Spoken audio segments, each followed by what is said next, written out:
Hey there, TigerShark here again with Okano. Today is my guide on how to play Azir. So let's get this out of the way first. I am so stupid. I use an app called Outplayed to record my gameplay most of the time. And when I'm playing for fun, I usually just delete the gameplay right away unless I did something cool like a quadra kill or something. So I played a whole painful game with Azir.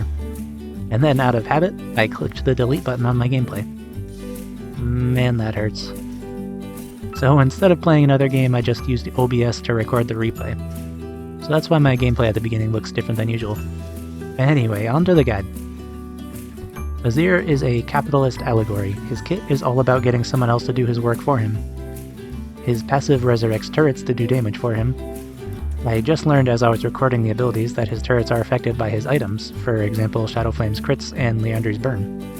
His W sends out job offers on Indeed to hire employees to do his farming and fighting. This job has a high turnover rate though, roughly 10 seconds.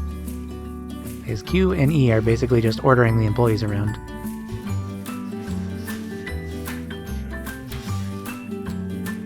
And then his R is him cowardly hiding behind a wall of expendable employees. What a guy. Anyway, he's really fun with attack speed, so I really like Nashor's Tooth even though it's not the top recommended item. Random thought, I am a Nashor's first item on Echo kind of person.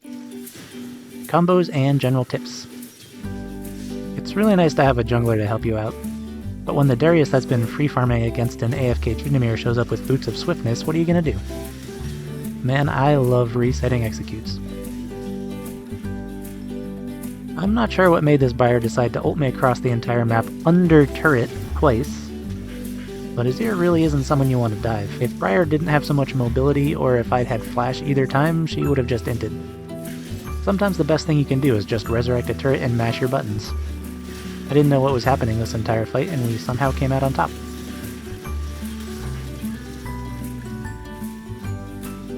Make sure you're paying attention to who the jungler is. Sometimes you'll think it's safe to do a dragon when Briar is dead, but surprise, she's the support, and Lee Sin is still alive. You know you're in low elo when a massive teamfight breaks out in the river for literally no reason. And as busted as Darius is, Swain and Mel might be even more busted. When you're really behind, inting for a turret is totally worth, by the way.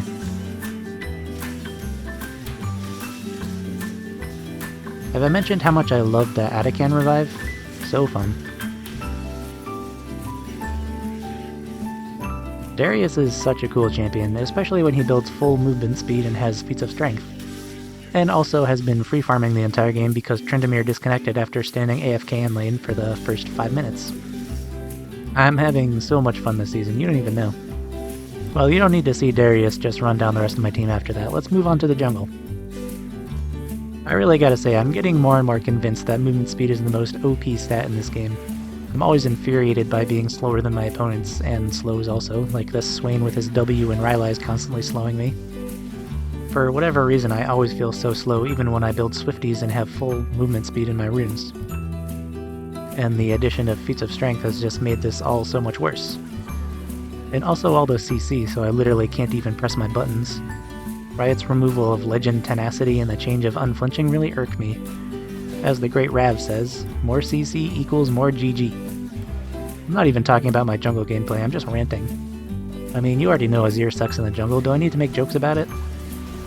Sorry, I got myself angry and all worked up thinking about Riot's crappy decisions. Anyway, this concludes my guide on how to play Azir. That's all for this one, and as always I hope you have a spectacular day. I have other channels and projects that I would love for you to check out. I have a second channel called Drawing with TigerShark, where I illustrate movies I haven't seen based on the Wikipedia description. I have an EP on Spotify called 5,555 Miles as my one-man band called Power Mouse. And finally, I have a clothing brand called Studio Duck Apparel featuring original artwork that I create myself. The links to these things will all be in the description.